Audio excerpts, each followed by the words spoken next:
La chambre criminelle de la cour d'appel de Bobo-Dioulasso tient depuis hier sa 7e session de l'année judiciaire 2021-2022.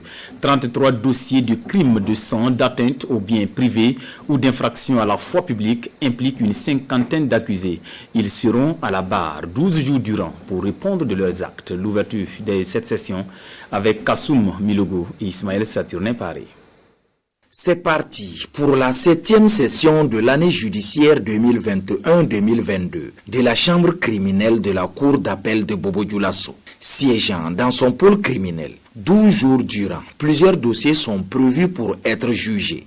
Des dossiers qui sont de nature diverse. Au cours de cette session, nous aurons à juger au total 33 dossiers qui impliquent 52 accusés. Parmi ces dossiers, il y a des crimes de sang, il y a des crimes portant atteinte aux biens des particuliers, mais vous avez des infractions également portant atteinte à la foi publique et également à la législation des stupéfiants. La tenue de cette session permettra à la chambre criminelle de la cour d'appel de Bobo-Dioulasso de traiter avec une certaine célérité des dizaines de dossiers. L'objectif étant de renforcer la confiance entre justice et justiciable. Quand quelqu'un est poursuivi, la personne doit être jugée dans les délais raisonnables.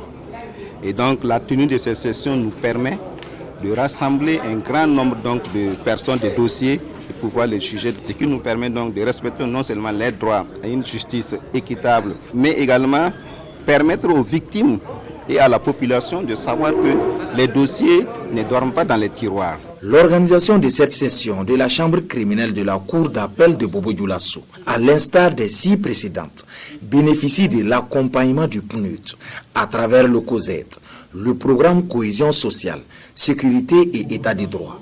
Au titre de ces sessions, 140 dossiers criminels impliquant 183 accusés, ainsi que 163 dossiers impliquant 301 prévenus, émanant des audiences foraines ont été traités.